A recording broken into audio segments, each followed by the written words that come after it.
What do you think is the influence of pop culture and mainstream media on the perpetuation of trash behavior?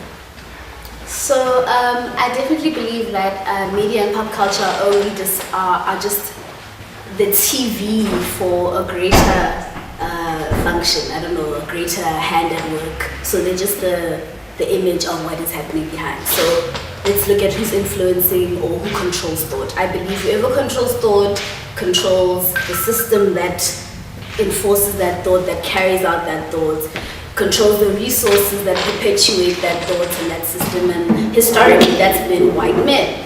So I think right now, I think there's a lot of conversations happening around the world around dismantling the former narratives that have been brought out by a system that was, carried out by white thinkers. So I think all over the world there's just really amazing conversations like men are trash, like Black Lives Matter,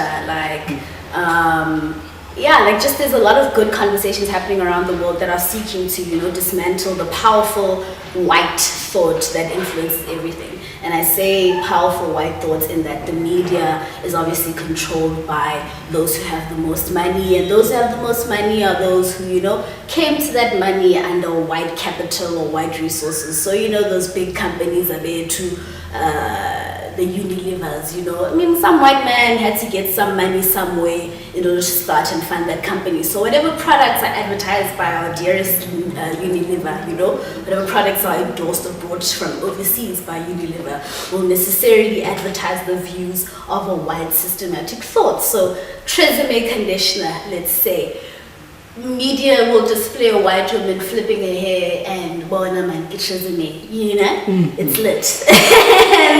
And only now that there's a conversation around all hair is beautiful, Black Lives Matter, does Tresemme now incorporate a botanics range that is to speak to black hair, maybe, what I'm saying? The Johnson & Johnsons, all these companies that are coming up with nice strategic ways to make sure that a darkie is enticed to buy their products instead of just their white, normal persons, because also black people are coming into money now, and we're spending. We have a large spending power in all markets.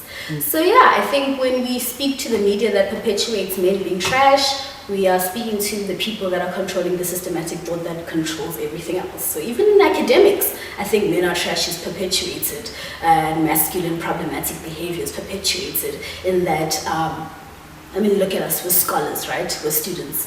I'm a philosophy student. In philosophy, all thought, all theory that we're taught is white. It is an old white man thinking, and it's difficult for us to engage it, and it's difficult for us to even critique philosophy and break it down necessarily, just because all black philosophical thought might be thought of as, higi haga, as, just it's not studied, it's not documented, so we're not respected. So the conversations that will come out of philosophy will necessarily be white. And they will perpetuate male hegemony, male white hegemony over thinking. So I think it's very important that movements like Men Are Trash are given the right platform, because they're starting something, they're starting a change, they're catalyzing a difference, that's going to include other voices. Men are trash, don't let them perpetuate violence against other people. What does that mean? That means we're going to start having a conversation around, stop teaching little boys to fight, stop teaching little boys that it's okay to hit a woman, stop letting men, abuse their wives as a form of proper domestic punishment, you know what I'm saying? These conversations are important. Go back to another example, we say men are trash. Let's stop acting like leaders are only men, so that allows people like myself to become SRC president, We have these conversations of a woman can be a leader. She's different, she speaks different, she's not loud, she's not aggressive. She may be a little aggressive, I'm aggressive.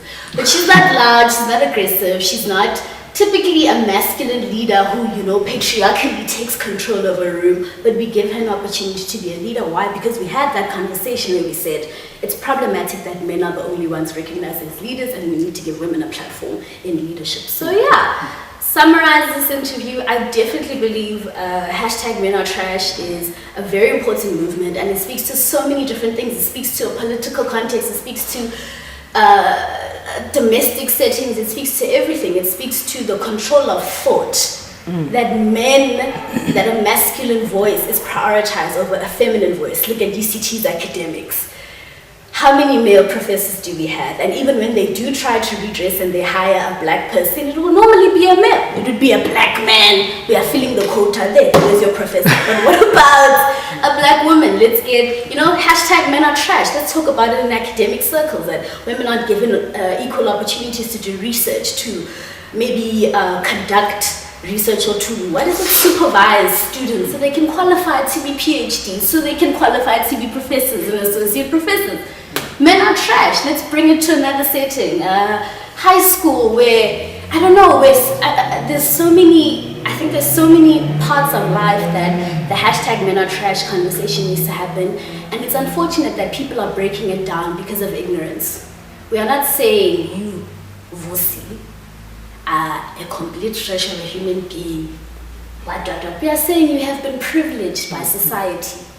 Your maleness has been systematically prioritized to conquer, to prevail, to be the best, to marginalize everyone else without consequence. Mm-hmm. Let's talk, Vusi. Let's talk about how you can stop it. Maybe you can give that young female leader an opportunity to speak instead of interrupting her or undermining her leadership skills,